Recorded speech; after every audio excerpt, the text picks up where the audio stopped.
Alors, suite à l'invitation et à l'initiative de Stéphanie Morandin pour ce groupe Facebook, eh bien, j'interviens et j'ai voulu faire cette vidéo pour vous donner des clés à vous qui êtes formateurs. Et on verra que ces clés, en fait, elles peuvent servir dans tous les domaines. C'est comment je vais pouvoir au préalable gérer des stagiaires difficiles. Et on va voir que si dès le départ, je pose le cadre, tout au long des 2 jours, 3 jours ou 4 jours, en fait, ça va bien se passer. Et c'est quelques astuces que je vais vous partager dans cette vidéo. Alors, je m'appelle Hervé Tchedri, je suis formateur et je suis aussi négociateur professionnel. J'interviens dans les entreprises aujourd'hui. Et dans mes interventions, j'ai un public qui est très diversifié. J'interviens dans les prisons, donc j'ai des détenus sur lesquels je vais communiquer avec eux, jusqu'aux chefs d'entreprise, ministère des Armées, ministère de la Défense, donc des hauts managers, des RH, des collaborateurs. Et j'interviens aussi à la fac avec des masters et avec des étudiants. Donc vous voyez, aujourd'hui, le public vers qui je communique, avec qui j'interviens, est très diversifié. Et c'est ce qui me permet aujourd'hui d'avoir des outils et de gérer tout type de public et de pouvoir communiquer avec eux et de rentrer en communication très facilement. Alors, ce que j'ai envie de vous partager dans cette vidéo, c'est quelques astuces. La première astuce que je pratique en règle générale, alors j'ai un petit diaporama. J'utilise très peu de diaporama aujourd'hui dans les formations, mais mes 2-3 premières vidéos, c'est très spécifique. Déjà, je vais leur poser 3 questions. Qui êtes-vous? C'est normal un petit peu de se présenter. Alors moi, je me suis présenté très rapidement. Bien sûr, dans ma présentation rapide, suivant le public que j'ai en face, j'aurai une présentation qui va être différente. Ce qu'on appelle l'effet de primauté. C'est quoi les premiers mots que je vais utiliser et aussi comment je vais me présenter en fonction du public. Certaines personnes ont besoin de voir vos diplômes, d'autres ont besoin de voir vos expériences ou certains de voir que vous avez de l'empathie à comprendre leurs difficultés. Et en fait, ces 3 éléments que je vous montre font partie des 4 pouvoirs qui vont me permettre à moi, en tant que formateur, d'être légitime ou crédible. C'est ce qu'on apprend en négociation. Qu'est-ce qui va me permettre d'être légitime ou crédible? Eh bien, c'est par rapport à ces 4 pouvoirs. Alors, très rapidement, les 4 pouvoirs, il y a le pouvoir situationnel, le pouvoir institutionnel, le pouvoir relationnel et le pouvoir personnel. Ces 4 pouvoirs vont être reconnus par l'autre et ce qui permettra d'être légitime ou crédible. Donc, je fais ma présentation et ensuite, je leur pose 3 questions qui sont écrites. Ok, quel est votre intérêt, votre but d'être là? Donc, qui êtes-vous? Si vous pouvez vous présenter rapidement. Donc, vos enjeux, vos intérêts. Vous allez voir que c'est très pertinent quand je leur demande ces mots-là, vos enjeux, vos intérêts. C'est hyper important pour moi. Et puis, je leur pose une question off. Alors, la question off n'est jamais marquée, mais est-ce que vous êtes venu parce que vous aviez envie ou est-ce que vous êtes venu parce qu'on vous a forcé? Et pour moi, ces 3 questions sont importantes. On va dire du moins les 2, parce que qui se présentent, leur nom et leur prénom. Mais de comprendre les enjeux, de savoir s'ils sont venus parce qu'ils avaient envie ou pas envie, eh bien c'est le premier outil que je vais utiliser. Cela va me permettre de comprendre leur état d'esprit. S'ils ont envie, eh bien c'est très bien. S'ils n'avaient pas envie, mais qu'ils sont prêts à venir, eh bien c'est encore très bien. Et puis s'ils n'avaient pas envie de venir et que ça les embête, parce que ça peut m'arriver, j'ai vraiment des groupes en général difficiles de sociétés où les stagiaires sont envoyés de force par leur manager. Et donc à partir de là, de savoir qu'ils n'ont pas envie et que leur seul intérêt, c'est de partir vite à 5 heures, eh bien pour moi ça me donne énormément d'indications. Et grâce à ces indications-là et le fait de récupérer ce qu'on appelle des enjeux, des besoins, et de poser, alors après j'ai pas mal de petites questions prédéfinies qui me permettent de leur poser des questions et de débloquer les situations. Et grâce à tout ce jeu de questions, qui peut être des questions ouvertes ou des questions aussi fermées, je leur fais en règle générale dire plusieurs fois oui, comme ça d'eux-mêmes l'information va venir.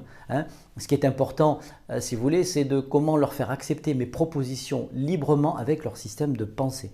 On est dans de la pure écoute active, mais de la véritable écoute active.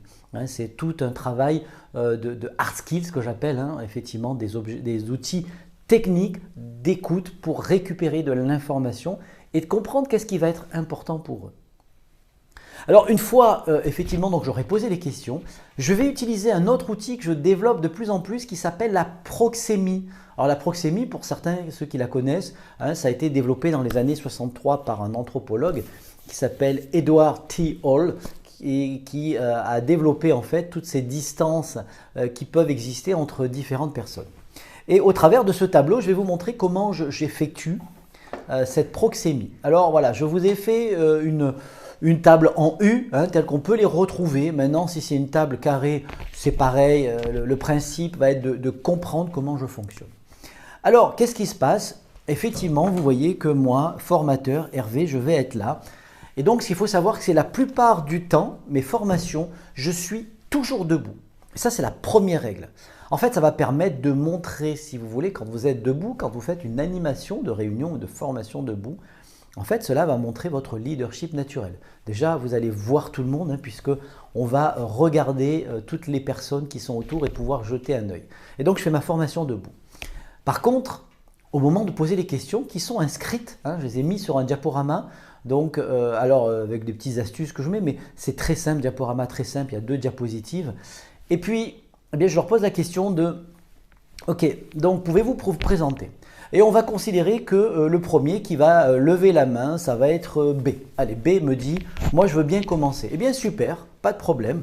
Donc, B va commencer. Qu'est-ce que je fais? Je m'assois ici de manière à être quasiment presque en face de B.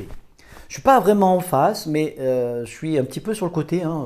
Ça se travaille en termes de proxémie, ce qu'on appelle la distanciation. Là, je suis sur une distance un peu professionnelle. Et le fait de m'asseoir va faire en sorte que je me mets au même niveau qu'eux. Vous savez, c'est comme avec les enfants. Quand vous avez envie de communiquer avec les enfants, qu'est-ce que vous faites? Vous vous mettez au niveau des yeux des enfants pour que le courant passe, pour que le message passe. Et bien là, c'est pareil. Donc, je vais poser des questions, je vais interroger le plus possible B pour avoir tous ces retours. Alors en plus, quand je vais leur poser des questions, je vais voir ceux qui parlent beaucoup, ceux qui ont des réponses courtes, ceux qui ont envie, pas envie. Vous voyez, je vais vraiment déterminer un petit peu le profil des stagiaires que je vais avoir. Celui qui est angoissé parce qu'il ne sait pas, parce qu'il parle le premier, ou c'est le premier qui a dit « Oh, de toute façon, moi c'est facile, bidule, machin », et on y va. Et puis, qu'est-ce que je fais? En fait, plutôt que de demander à une deuxième personne qui veut parler, parce que ça pourrait être F ou ça pourrait être E, eh bien, je vais imposer moi-même le sens. Alors, qu'est-ce que je vais faire? Eh bien, je vais demander à A, vous voyez, puisque je suis déjà assis quasiment en face de A, et ensuite, en troisième, ça va être C. OK. Et qu'est-ce que je vais faire? Très rapidement, dès que je vais arriver à E, puisqu'on va voir qu'on va arriver à E, hop, quatrième posture, eh bien, au niveau de la 5e personne, je vais prendre ma chaise, je vais me déplacer, et puis ensuite, je vais continuer comme ça, de manière à être toujours en face des stagiaires, quasiment en face. Et tout ça va me permettre de me positionner de façon à être quasiment en phase 2, c'est ce que j'appelle, je vous ai dit, la posture un petit peu, on est en mode effectivement personnel, un peu proxémie personnelle entre la personnelle et la professionnelle. Et en fait, je vais poser des questions. Et comme je suis à leur niveau, par contre, ce que je fais, c'est que je prends énormément de notes à ce moment-là. Alors moi, j'ai ma tablette sur laquelle je prends des notes, tous les mots importants. Je vais récupérer tous leurs besoins, tout ce qui est important pour eux. Et sachant que moi, eh bien, j'ai préparé ma formation, puisque en tant que formateur, vous le savez que la réussite d'une formation est liée, alors ça reste selon moi, à 70% de préparation. J'ai fait ma préparation, les 25% restants vont être liés à l'animation. Plus j'ai préparé ma formation, plus je me sens tranquille et plus je vais m'occuper des stagiaires. Et effectivement, je m'aperçois qu'à partir de ce moment-là, eh bien, j'ai déterminé leurs besoins, j'ai compris leurs enjeux, à moi, tout au long de la formation, d'y répondre. Alors, comme je vous l'ai dit, un exemple que j'ai eu, sur les 10 personnes que j'avais, 9 n'avaient pas du tout envie de venir à la formation. C'est une formation management. Et ils m'ont tous dit, écoutez, nous, on n'a pas envie. Il y en a même un parce qu'il venait d'une même entreprise qui a pris un peu le lead. Le tour de table a duré 1h30. C'est très long parce qu'ils avaient beaucoup à déverser. Alors heureusement, j'avais 6 jours de formation, 3 fois 2 jours, mais je les ai laissés parler et j'ai récupéré un tas d'infos. Ils avaient besoin de vider. Qu'est-ce que j'ai fait? J'ai compris aussi parfois certaines des difficultés, puisqu'en faisant de l'écoute active, j'ai utilisé la paraphrase, de la reformulation, de l'écho. Vous avez comme ça plein de techniques d'utilisation pour faire de l'écoute active. J'ai posé du questionnement ciblé et j'ai récupéré plein d'informations. Alors j'ai compris aussi que tous ils me disaient que l'intérêt, les enjeux qu'ils avaient, alors ça c'était les premiers enjeux, c'est que le soir ils allaient tous boire un verre ensemble parce qu'ils avaient très longtemps qu'ils ne s'étaient pas vus et donc ils avaient envie d'échanger entre eux. Et effectivement, le 10e, parce qu'il y en avait un qui me disait non, moi j'ai pas le même problème que mes collègues. Moi en fait c'est mon manager qui m'a envoyé parce qu'il n'avait pas le temps de venir. Et il m'a dit vas-y comme ça tu prends des notes.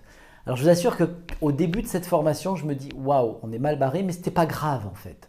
En fait j'ai l'habitude de gérer des personnes difficiles. En ayant compris leurs enjeux, ce qui était important pour eux, j'ai utilisé ça. En fait j'ai compris qu'il fallait que je leur donne des outils pour mieux communiquer avec leur N+1, voire même réussir à obtenir des choses qu'ils n'arrivaient pas à obtenir. Et quand je leur ai dit, au travers d'une question, ce que j'appelle la méthode faux au faux, puisque je vais aussi poser 3 questions pour débloquer une situation, ils m'ont donné les informations. Je dis, écoutez, moi ce que je vous propose, allez, si ça vous dit, on va faire déjà une première matinée, puis si ça ne vous plaît pas, on essaiera de voir que vous puissiez partir plus tôt, on trouvera en absence justifiée. Et puis on se laisse jusqu'à midi, voire même au milieu d'après-midi, vous êtes OK? Vous voyez, j'ai un peu poussé de midi à milieu d'après-midi. Et effectivement, ils sont restés, sachant que je fais en sorte, en termes de formation, qu'on aille tous manger ensemble, parce que c'est le moment le plus important. Donc j'organise tout ce qui va être pause, qui va être déjeuner, de manière à créer du lien, que ce soit entre eux et puis avec moi aussi. Et à la fin des 2 jours, ils m'ont dit « Ah ben dis donc, c'est vite passé, c'était super intéressant, on m'a donné des clés, je vais les essayer, si ça marche, je vous le dirai. » Et quand ils sont revenus le 3e jour, ils m'ont dit « Ah là, c'est magique vos outils là, de proxémie, de savoir poser des questions, d'écouter. Ah là là, c'est bizarre, la relation avec mon manager, elle a complètement changé. » Et en fait, ces stagiaires difficiles que j'avais au départ, en fait, ils ont complètement changé leur vue et ils étaient OK pour venir. Et ça a été très particulier. Et tout ça, je le dois parce que les 30 ou 40 premières minutes vont être les plus importantes en formation. Et je vous invite à y réfléchir. Donc voilà quelques astuces. Déjà, je me positionne de façon à tous les voir et à me mettre régulièrement en général en phase 2. Ça, c'est la première chose. Donc, je me mets à leur niveau à eux, je vais me positionner différent. Je vais faire de l'écoute active, c'est-à-dire que je vais écouter pour comprendre et non pas pour répondre. Retenez cette information importante. Quand vous faites de la vraie écoute, c'est écouter pour comprendre et non pas pour répondre. Voilà ce que j'avais envie de partager avec vous, c'est quelques outils. Je pourrais vous faire encore une demi-heure, 3/4 d'heure. Donc, si vous avez besoin d'accompagnement, de formation, si vous avez besoin de dynamiser vos formations ou votre communication, vous savez que vous pouvez me contacter. Et puis, dernière petite chose, on vous fait la question Colombo. Si effectivement, j'ai un stagiaire difficile avec lequel effectivement, il y a un peu des tensions, imaginons que c'est G avec qui j'ai des difficultés. Qu'est-ce que je vais faire? Soit je me mets au milieu, d'accord, ou je me mets ici derrière, face à lui, debout. Et là, je bombarde un petit peu de questions et plutôt que d'y aller en frontal, en fait, j'y vais, ce qu'on peut appeler par derrière, j'utilise un peu,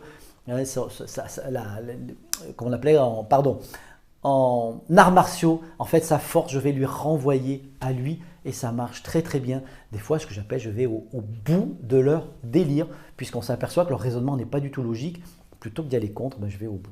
Voilà, c'était la 4e petite astuce que j'avais envie de vous faire en mode Colombo. Une dernière chose, voilà, je vous l'ai faite. Eh bien écoutez, merci, contactez-moi si vous avez besoin. Et encore merci à cette opportunité de cette vidéo.